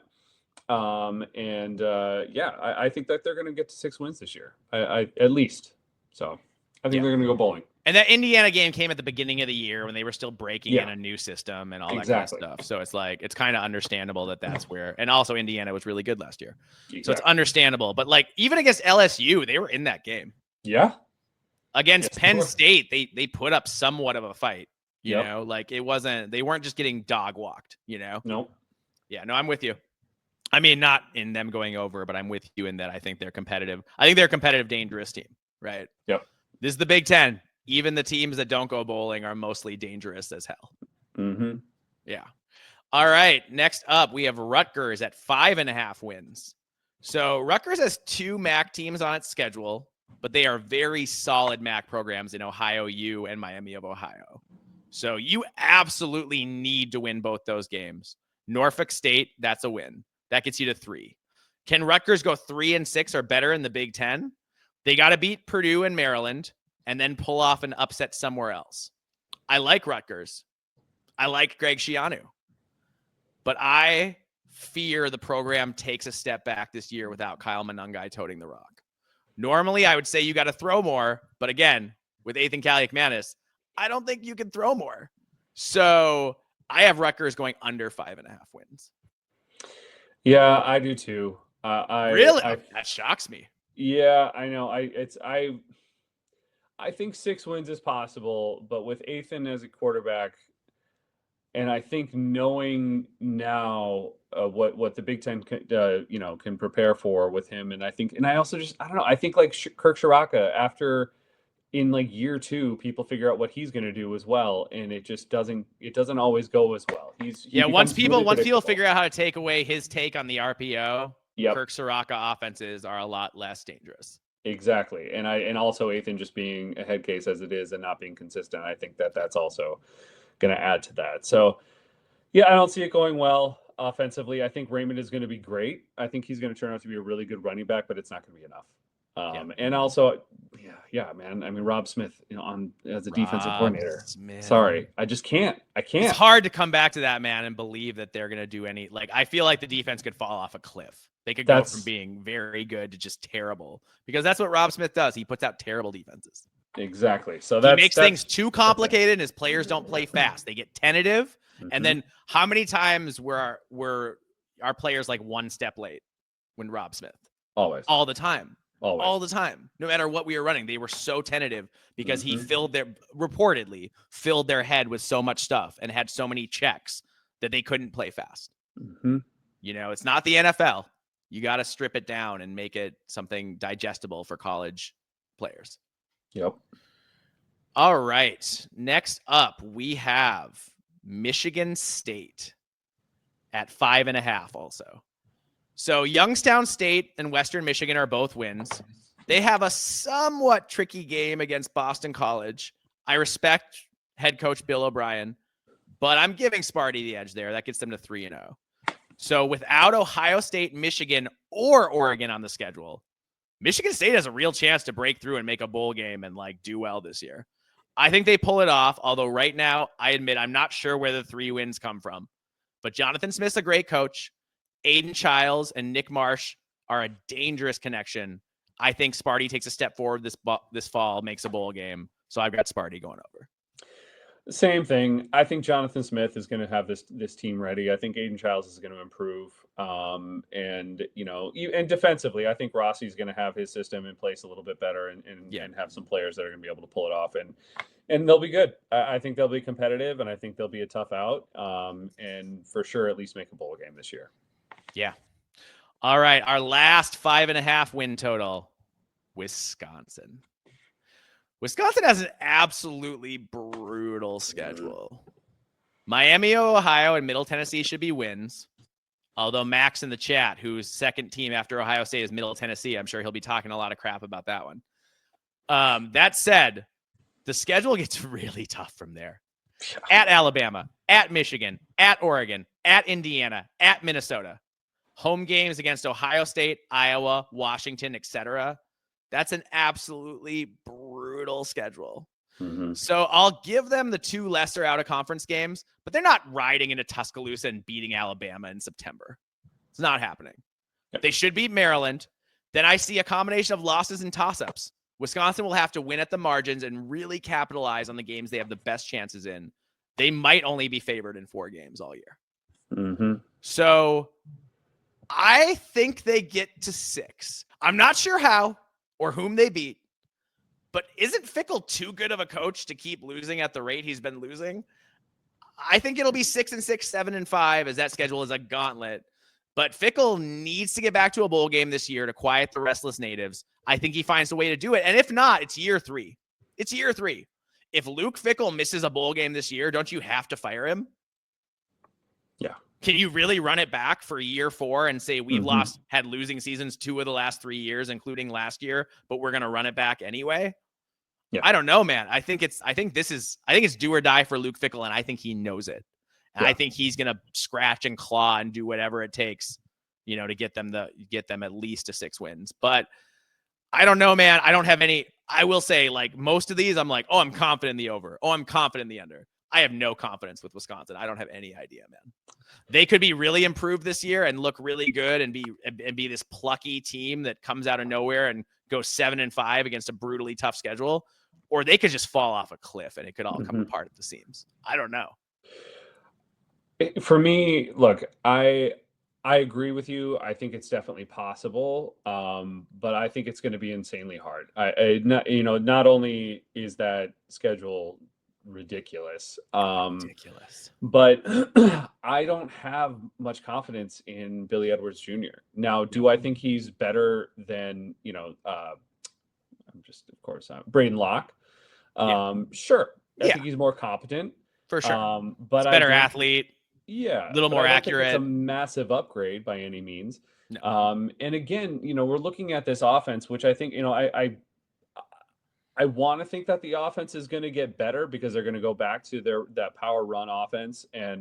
But I also just kind of don't have any faith in their defense. I just don't. Yeah. And Hunter Waller's gone. So who's there that is going to be a difference maker in the defense right now? I don't know Really good right point. now. Not to say it can't happen, and I'm not even trying to be. This is not me trying to be a hater. I legitimately just don't know how Wisconsin is going to get to 6 wins right now. I have them. Under. I do. Yeah. I think 5 wins is very, very possible. But I think they might miss out on another bowl game. I think Luke Fickell really screwed the pooch, doing what he did and sticking with that dairy rate for 2 years. Yeah. And I think it may be too little too late. And what's funny is even after all the dairy rating, who do they have at wide receiver who scares you? Yeah. Nobody that I know right now. Nobody. So like, yeah, man, I could see that. I will say, okay, I'll ask you this. If he goes 5-7, do you have to fire him or do you think he gets another chance? I think they fire him. I do. I don't, McIntosh, I think, has to save face. Their AD. He made this gamble, and I think he's going to be forced to have to make things right right away. He's going to have to correct his mistake if that happens. So, yeah, I think Fickell will be gone. Awesome. All right, let's go to Minneapolis and talk about a team close to both of our hearts, the Golden Gophers. So Minnesota has an over-under of 6.5, which I don't know. Whatever. Well, I'll get into it. But I just, I don't know. Okay. Minnesota has kind of a tricky opener against Buffalo, which has been a good MAC program of late, going 9-4 last year. That said, I think Minnesota rides the home field advantage and talent advantage to a win there. It's enough to make me a little nervous about the opener, though. They have an easy game against Northwestern State, so that should be good for like getting the new quarterback reps and figuring out what the offense is going to look like and stuff like that. And then they travel to Cal. Now, if Cal still had Fernando Mendoza, I'd be more worried about that game. But they don't. So I think Minnesota wins here. Then they get a bye before Rutgers, so that should be a win. PJ Fleck is fantastic coming off of bye weeks historically. They have tough games at Ohio State and Oregon, which will likely be losses. Minnesota has a good combination of toss-up games and games where they should be favored. Here's what I'm going to say about the 6.5 over-under. Since 2018, Minnesota has failed to hit the Vegas over, not counting the COVID year, because it was all screwy and the betting was screwy and the number of games was screwy and whatever. Since 2018, Minnesota has failed to hit the Vegas over exactly.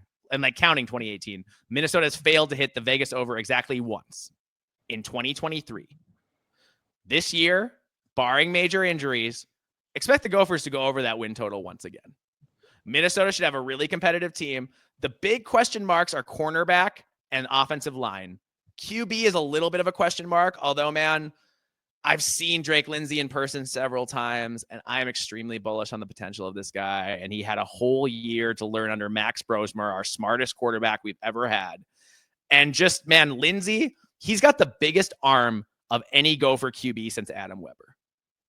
And I think it's possible that Lindsay's even more accurate than Weber was. I mean, when he uncorks it, and it's not that he has bad technique. He's not one of those guys who's like, or at least when I've seen him, he's not one of those guys who's like throwing off his back foot, doing the like Patrick Mahomes stuff. But like he just flicks it and it explodes. I mean, that ball explodes out of his hand and he's accurate. And I just think, man, there aren't a lot of guys in college football with that kind of arm talent. Now, we'll see how good a quarterback he is. I'm not saying he's going to be the best quarterback in the Big Ten, but I'm saying there are not a lot of guys in college football who have an arm like that. Yeah. And I think that makes a big deal. And I also think, man, Minnesota, was 5th in the nation in total defense last year. And I just think we're going to be a very, I'm a little worried about corner, but I also like the guys we have upcoming there and some of the transfers and whatnot. So I think this Minnesota team is going over, and I think Drake Lindsay is going to be a really exciting player this fall. Yeah, I think. And also, we didn't even talk about Darius Taylor, man. We got Darius Taylor. Yeah. Like, enough said. Darius Taylor can run the ball. He can catch the ball. He's going to get yards regardless. Plus a couple really good running back transfers that also come in. Yes, so we have good running back depth and talent. And like I said, I understand if you question the receiving core, but I don't really. I think the receiving core is going to be good. Yeah, I think we go over as well. I think Minnesota gets to 8 wins this year. If I had to pick right now, I think 8 wins is a pretty solid bet.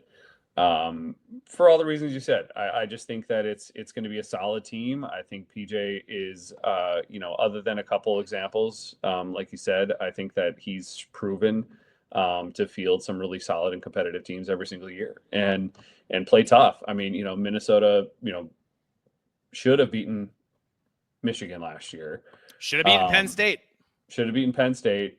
And so there was definitely, you can see that this team has fight. And now that what also has convinced me is I've seen PJ change his best. I've seen him now be able to give up some of that power and allow his players to make decisions on the field and not just like turtle and his offensive coordinator, allowing his offensive coordinator to be aggressive.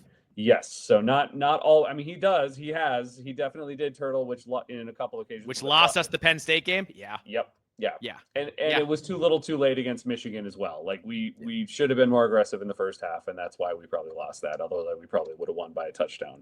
But anyway, that's how it is. But I think he has the ability. He's proven that he can. So for me, that's where I have faith. I think that will definitely hit the over. Right on. All right. Next up, we have Washington. Win total 7.5. 7.5?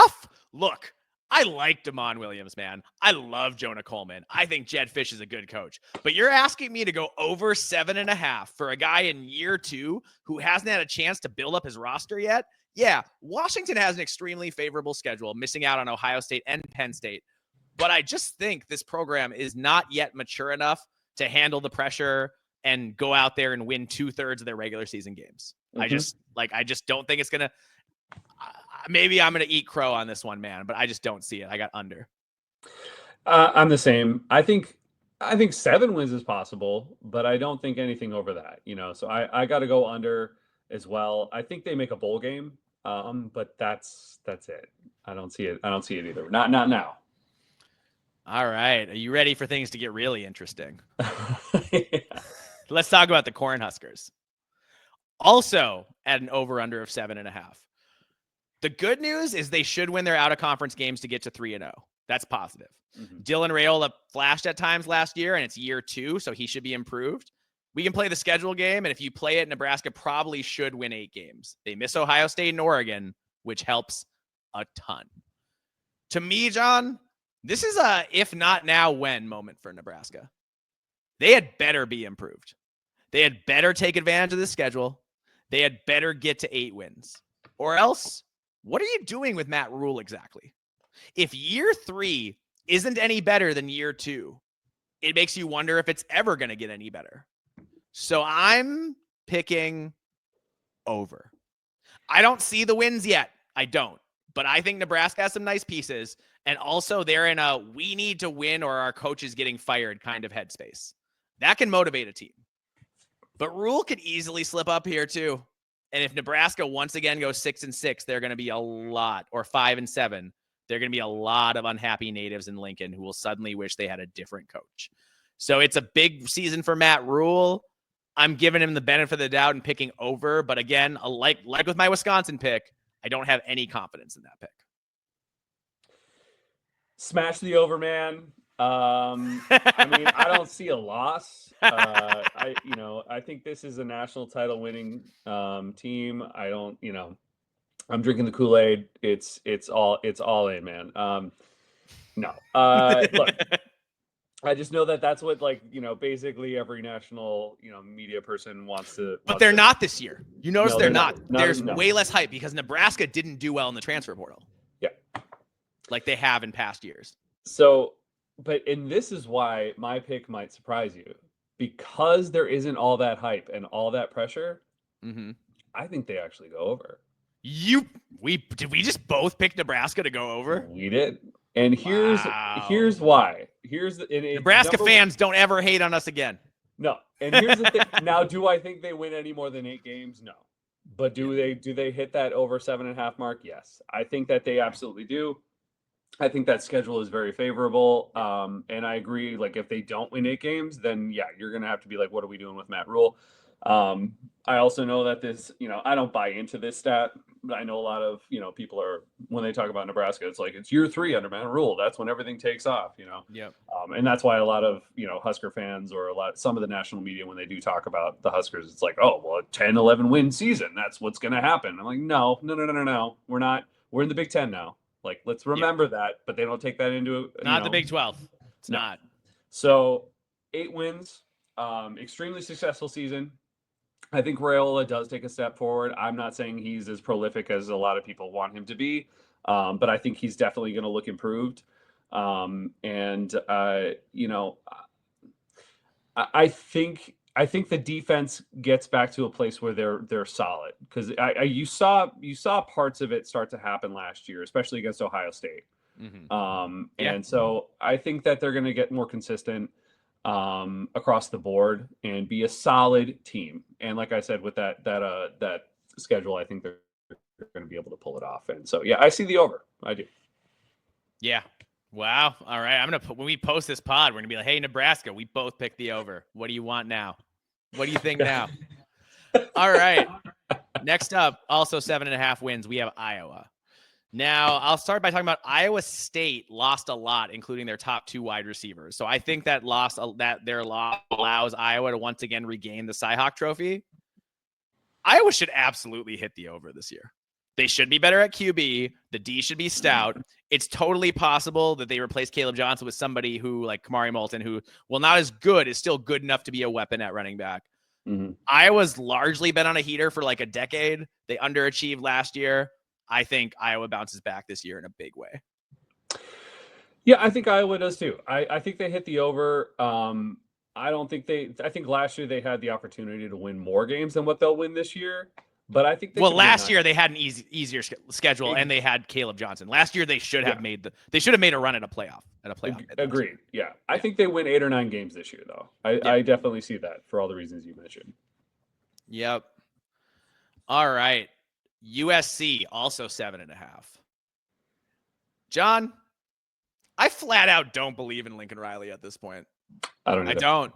USC should hit the over, but is there anything that happened last year that makes you confident that Riley is up to the challenge of competing and winning in the Big Ten week in and week out? I think he makes a lot of poor in-game decisions. Mm-hmm. And I think running Miller Moss off and keeping Jaden Maiava is like one of the worst decisions I've ever seen a coach make at the quarterback position. Yeah. It's like worse than when Ohio State dropped Dwayne Haskins or dropped Joe Burrow for Dwayne Haskins. Like way worse, because at least Dwayne Haskins put up big numbers. Yeah, I don't see it, man. Because of that, I'm hitting the under, and I think it might be USC might be trying to figure out if they have what they might do. If they don't have the money for the buyout, it wouldn't surprise me if they encouraged Lincoln Riley to go find another job. Okay. And if Lincoln Riley goes to the NFL or something to be an offensive coordinator after he gets, after USC doesn't want him anymore. Yeah, I'm with you. I also picked the under. I don't have faith in Lincoln Riley. That's really what it comes down to. I don't think that he has what it takes to coach in the Big Ten. I think that his poor decision-making is going to cost him his job. And I'm just never going to let go of the fact, unless I'm proven wrong, that Miller Moss was not the guy, and that his desire to go with Maiava. You mean Jaden Maiava wasn't the guy? Yeah, sorry, Jaden Maiava is not the guy, and that Miller Moss was. So yes, yeah, that's where my thought is as well. Yeah, I don't think he's cut out to coach in this league. Yeah, no, I'm with you. All right. Not as a head coach anyway. All right. Let's talk about the Illinois Illini, also at 7.5. 7.5? Really? Illinois won 10 games last year, and they bring back 18 starters. I don't care whom they play. They're going to hit the over on 7.5. Like, I don't care the schedule's harder. I don't care that they lost their receivers. Like, this is a very good and deep and experienced and driven Illinois team. And yeah, I think they're going over. And do I think they're winning 10 games again? Maybe not. But like, I think they're going over on 7.5. Yeah. Yeah. This would make a lot more sense to me if they were also 8.5. I think 7.5 is a joke. Yeah, man. I just think Bielema's going to have him going. I mean, you have Luke Altmaier coming back. You have just an absurd amount of experience and production coming back. I think it's just a given. Yeah, that'll be easy over. All right, we are gonna do a little. My computer's about to die, so I need to adjust it and plug it in. All right. I'm just gonna do that real quick. Oh my god, I'm so glad I caught that before it actually died. That would have been terrible. Yeah. That would have been so bad. Sorry about that, everybody out there. It's all right. 1 second. Technical difficulties. Okay, great. There we go. Heard it. There we are. Yes, we are plugged in. All right. We just finished Illinois. Now 8.5 wins, Indiana. Mm-hmm. Look, I love Indiana. Yeah. My significant other is part of a big Hoosier family. They don't have to play Michigan or Ohio State, but they get just about everybody else from the Big Ten's upper middle class, and that could be challenging. That said, man, Cignetti walks on water at this point after what he did last year. 8.5 sounds like a high total to me. If I'm being honest in my head, I think 8.5 is too high. I think they're more likely to win 8. But man, you're asking me to bet against Curt Cignetti. I'm not going to do it. I'm just not going to do it. So as far as I'm concerned, man, until he proves to me that he can't do something, I'm going to assume that Curt Cignetti can do anything. So because of that, I'm hitting the over. I'm a Curt Cignetti believer. That's what it comes down to. Yeah, this is the same way I kind of felt about David Braun last year. He proved to me that he could, make some magic in Northwestern or at Northwestern, and I think the same thing with Curt Cignetti. I agree. I think it might be closer to 8 wins, but until I'm proven otherwise, I'm going to pick the over. Yeah. All right, still at 8.5 wins, Michigan. Look, Michigan better get over 8.5. Yeah. Are we even serious here? If Michigan goes 8-4 against this schedule, Sharon Moore will get fired. He will. Yeah. So this should be a motivated coaching staff. I think Michigan bounces back behind True Frosh sensation Bryce Underwood. I just have a feeling that he's more ready than most True Frosh are. And I think that he's going to be a guy who maybe isn't great, but with a good running game and his athletic ability, that's going to open up the QB run, could open up things up a little bit too. And I don't know, man. Michigan really needs it. They need it. Yeah. Bryce Underwood's the best QB prospect they've had maybe ever. Yeah. So if Michigan falls flat, it's fully Sharon Moore's fault. Yeah. No, I'm with you, man.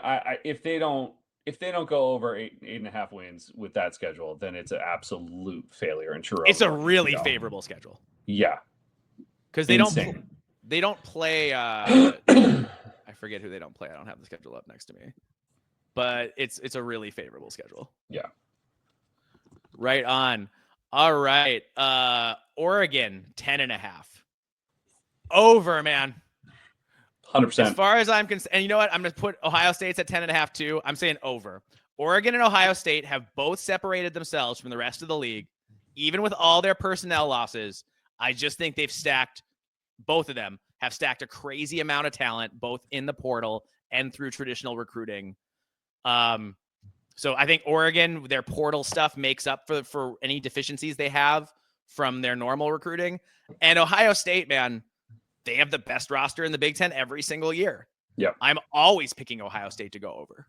Yeah. You could pick Ohio State at 12 games, and I would probably pick them to go over. Yeah. So that's how I feel about Oregon and Ohio State. I just think at this point they've kind of separated from the rest of the league. And the way they're stacking recruiting classes on recruiting classes, it's going to be really tough. It's going to be really tough for anyone else to beat them.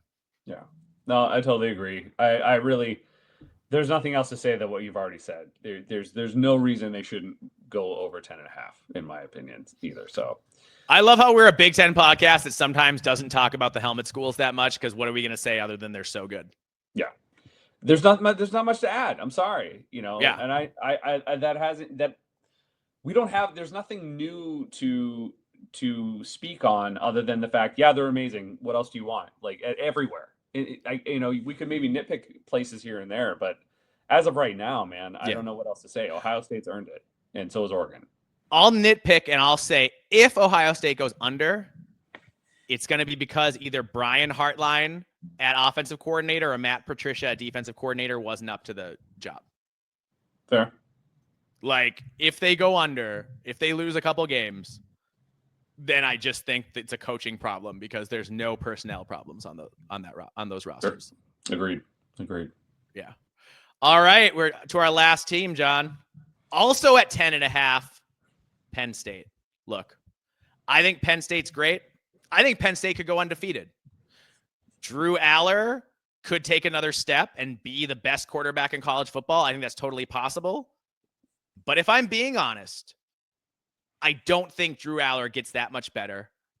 I don't think Penn State has the kind of weapons at receiver that you need to have to go toe-to-toe for 4 quarters with Ohio State or Oregon. Last year, they had Tyler Warren. And Tyler Warren, made up for not having a receiving core. But Tyler Warren's off to the NFL. So even if the wide receivers are improved, I just think that Oregon and Ohio State top to bottom have better rosters than Penn State. So because of that, I think they drop those 2 games, and thus I'm picking under. Yeah, look, I need to see it to believe it. I need to see Penn State and James Franklin, cross that threshold of beating a team like Oregon and Ohio State, and I just haven't seen it. At least not for a while, not since not 2016. Exactly, not for a while. So yeah, until that happens, I'm going to pick the under. Is it impossible? No, but as of right now, I see more of a 10 win season than I see an 11 or 12 win season. Yeah, could even be 9 if someone snakes them. Yeah. A lot of this depends on Drew Aller and the wide receivers, man. I agree. I want Drew Aller to be as good as Trace McSorley, and I just don't think Drew Aller's as good as Trace McSorley. I don't think so either, man. I don't. You see flashes, but it's just not the same. It's not consistent enough. And like you said, with the deep ball, dude, I'm just not convinced. I don't see it. That's the biggest deficiency in his game is the deep ball. Yep. The fact that he consistently misses on those down the field passes, because then guys can crowd the box and DBs can play more aggressive on the routes and they can cause more havoc and get more deflections and turnovers and all that kind of stuff. Yeah. And that's what we saw at times this year. Like I said, we saw, or Drew Aller makes a bad mistake like he did against Notre Dame. Yeah. So it's big, man. Drew Aller, he could be the number 1 pick in next year's quarterback draft, or he could be the biggest bust in college football next year. Yep. Like, it could go the range of outcomes for him. It's going to be really, and Penn State's going to be appointment viewing, not just because they're a very good team, but because I want to see week to week, what does Drew Aller and the passing game look like? What does it look like? Yeah, man. Well, we'll see. I'm looking forward to it. It'll be fun. So this was great. Cool. This was a lot of fun. Yeah. Well, I enjoyed this. Everybody enjoys it. Yeah, this was fantastic. For sure. And yeah, people, we are out here coming up with our own ideas for podcasts because there's just not that much news to talk about. So we are going to keep freestyling it and coming up with new concepts and fun things. I'm very excited about what we're doing next week. So make sure to tune into next week's show. We're going to be, should I drop a hint? Sure. So it's not going to be quite timely, but the State of the Union was last night. And don't worry, we're not going to talk about politics here. Not something we're going to do. Nope. But we are going to do a State of the Union of the Big Ten and a rebuttal in next week's episode. So, it's going to be really exciting. John's going to give a big statement about all the things that are great about the Big Ten and a big speech about that. And then I'm going to give a rebuttal about why everything sucks. Love it. It's great. It'll be fun. Yep, absolutely. All right. Well, if you want to find We Live for Saturday, you can find us on YouTube, Spotify, Apple Podcast, and Podcast Addict. You can find us on Twitter at We Live for B1GSat. You can find Mike at Alibaba26. You can find me, John, at Norwegian Gopher. You can also email us, We Live for Saturday, B1G@gmail.com. All right. Thanks so much for watching and listening. Subscribe to the YouTube channel if you haven't. Even if you're an audio-only listener, please, you've got an email address. Go to YouTube. Go to We Live for Saturday. Subscribe. We're getting lots of people are watching the show. We're getting lots and lots of watch hours. What we need now to continue to grow the pod is more subscribers. So if you're not subscribed, or if you have an extra email address, you could subscribe under both. I'm subscribed under like 3 email addresses to our podcast. So if help us out any way you can, we do really appreciate it. And thanks so much for listening and watching, and we will see you in the next one.